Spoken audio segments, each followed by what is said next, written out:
안녕하세요. 10분 성경의 보통 목사입니다.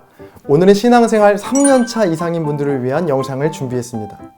혹시 이제 막 신앙생활을 시작하셨거나 아직 3년이 채 안 되신 분들은 영상을 꺼주세요. 남유다의 첫 번째 왕 르호보암. 난 이 사람이 누군지 모른다 하시는 분들은 위에 있는 영상을 먼저 보고 오세요. 나라의 분열을 막지 못했던 르호보암은 유다와 베냐민 지파를 모아 북이스라엘과 싸우려 합니다. 자, 그런데 이때 하나님의 사람 스마야를 통해 하나님의 말씀이 임하게 됩니다.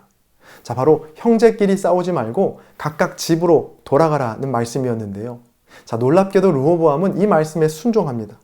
그렇게 말씀에 순종해서 예루살렘에 머물렀더니 하나님께서 르호보암을 강하게 하셨습니다. 또 북쪽에 있던 제사장들과 레위 사람들도 다시 남쪽에 있는 르호보암에게 돌아오기 시작합니다. 르호보암 입장에서는 생각지 못한 축복이었죠. 역대하 11장 17절입니다. 그러므로 3년 동안 유다 나라를 도와 솔로몬의 아들 르호보암을 강성하게 하였으니 이는 무리가 3년 동안을 다윗과 솔로몬의 길로 행하였음이더라. 그렇게 몇 년 동안 나라가 강해지죠? 3년입니다.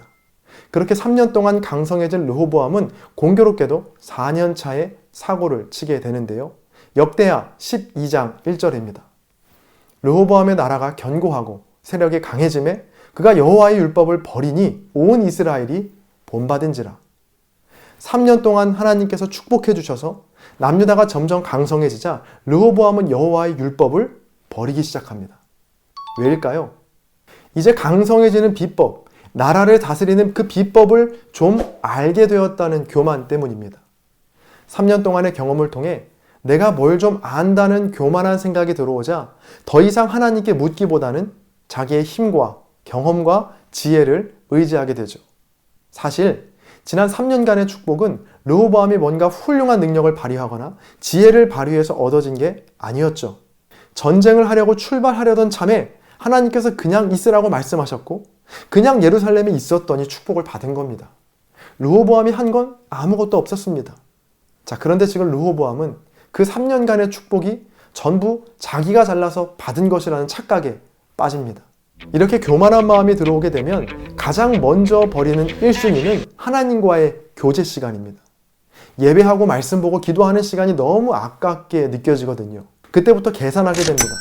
그 시간에 예배하지 않고 말씀 보지 않고 기도하지 않으면 훨씬 더 많은 돈을 벌고 많은 이익을 낼 수 있는 계산적인 생각들이죠. 자, 이런 계산이 머릿속에서 돌아가게 되면 절대 예배할 수 없습니다.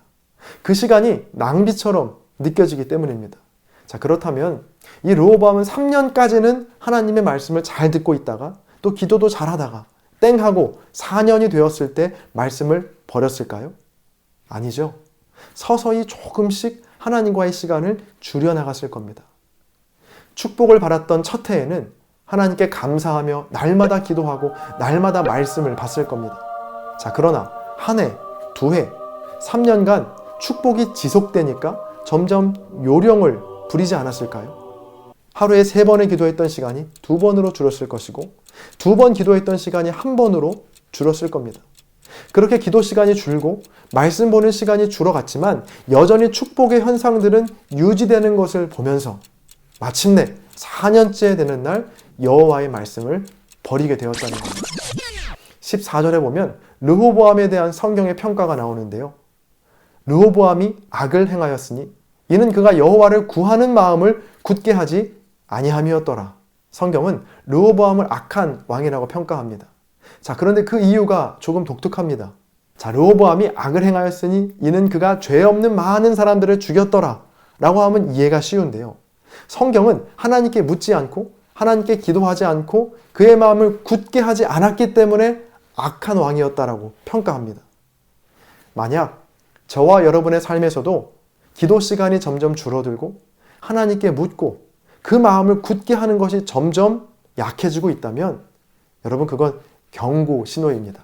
아무리 내 삶이 평탄하고 아무 일이 없다고 해도 그건 위험한 신호입니다. 왜냐하면 하나님을 의지하지 않는 것, 하나님께 기도하지 않는 것, 하나님께 그의 마음을 굳게 하지 않는 것이 그 어떤 것보다 악한 죄이기 때문입니다. 기도 시간이 5분 준다고 생활에 큰 지장이 있지는 않습니다. 오히려 5분을 벌었다고 생각하죠.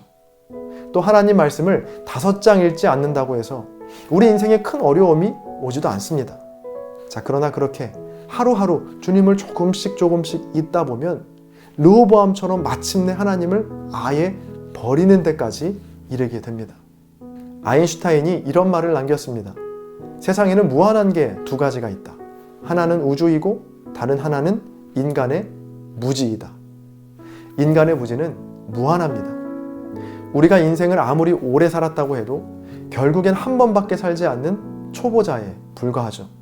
어느 정도 교회에 익숙해지고 예배의 분위기와 교회 생활이 전혀 불편하지 않고 자연스럽게 느껴질 때, 이제 좀 신앙생활의 초보티를 벗었다라고 생각했을 그때가 가장 위험한 때입니다. 아무리 내가 잘 알고 익숙하고 자신 있는 일이어도 늘 하나님께 묻고 늘 하나님을 의지하시는 저와 여러분 되시기를 바랍니다. 그럴 때 하나님께서 우리의 인생을 처음부터 끝까지 신실하게 인도하시고 마침내는 영원한 하나님의 나라까지 이르게 하실 줄로 믿습니다. 오늘의 영상이 여러분의 신앙생활에 도움이 되셨다면 구독과 좋아요로 10분 성경을 응원해주세요. 하나님의 말씀이 두루 통하는 그날까지 10분 성경은 계속됩니다. 감사합니다.